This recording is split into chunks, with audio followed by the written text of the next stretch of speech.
Welcome back, colleagues, to the third and last video of my presentation. Thank you for hanging in there. And I am going to talk about implications for adult education. I'm going to kind of hopefully pull this all together and summarize this and discuss what this means to us as educators. So it is my contention that generational differences can and do impact how we learn and as educators, how we deliver content in the classrooms. For baby boomers, once again, they expect educational opportunities for every phase of their life. Education has always been highly valued by their parents, and they grew up when school systems were expanding and extensively funded. Because they're in the last half of their careers and are headed off into retirement, they still have somewhat of an interest in career work development, but are equally interested in social fun and enrichment opportunities. Because of their work schedule, they prefer flexible delivery options. Surprisingly, one of the papers that I read in my research found that baby boomers, because of their desire for flexible delivery options, actually preferred online instruction more than the millennials, which was counter to what some of the other researchers tried to set out and prove. For Gen Xers, remember, these are the survivors. These are the folks that grew up in tough economic times and during the recession. They saw the end of the Cold War. They saw the end of the Reagan buildup.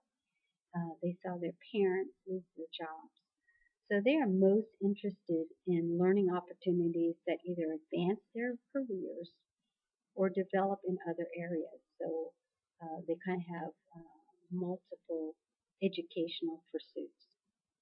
As with baby boomers, because of their work schedules and their intense focus on their family life, even more so than the baby boomers, they protect that family and leisure time.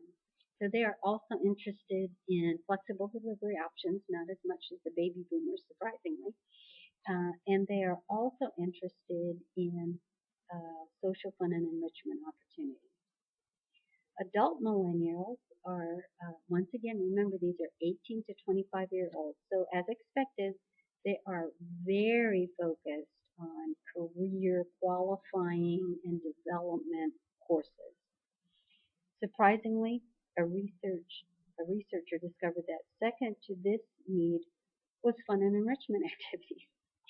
And the particular researcher, kind of hypothesized that this was because of the intense scrutiny that these millennials got at a very early age. At a very early age, they were already being pressed by their parents to excel so that they can go to a college and get a degree and graduate at the top of their class so that they can get a good job and survive. They were also pushed by educators because of some of the federal laws that were enacted, No Child Left Behind being one of them.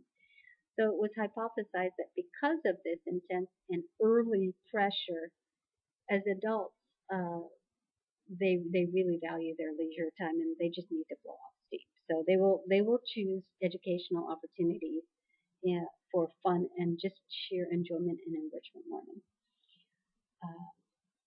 Again, a surprising result of the research was that millennials largely preferred traditional classroom settings. And again, this was counterintuitive to some of the other researchers that said that hypothesized that because of the fact that they grew up in a digital generation, they had exposure to the internet and computers and PDAs and all of these digital techniques, that they were going to prefer some kind of online format. Well, what the researchers neglected to also take into account was the intense desire for these young adults to be social. And that was proven by some of the research findings that I took a look at. However, this does not discount the value of educators to implement in the traditional classroom digital graphical teaching techniques such as Second Life, which is a virtual, a way to create virtual environments for learning. So once again, that is worth pursuing.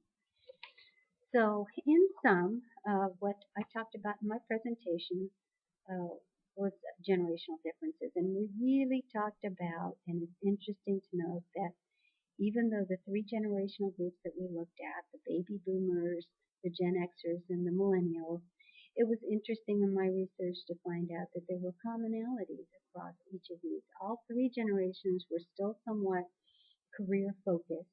All three generations enjoyed fun and enrichment activities. All three generations enjoyed a blend of delivery options, not just straight up traditional, straight up online, but all three were very comfortable with both types, the online and the traditional. Education is moving towards more of a blended setting where we take both an asynchronous online format and blend that with a traditional synchronous format to hopefully get the best of both worlds. Uh, but in sum, it's important, and what I want to end on is not to stereotype your students because of these generations. This is just another data point. As educators, of course, we're going to customize our instruction and meet the needs of our adult learners. But hopefully I kind of introduced another way of looking at your students in the classroom. Some of you might even be involved in mixed education classrooms. We certainly are here at Walden. During the previous module, we had to post kind of our age ranges, and it was interesting to see, a number of representation actually from all three generational groups. Um, I hope the presentation was informative and that you're able to apply some of the material that you've learned. My sources are listed on the very last slide of the presentation, so please take a look at those. And hopefully it will encourage you to do further research so that this is another way that you can understand and prepare yourselves to educate your students in adult education. Thank you.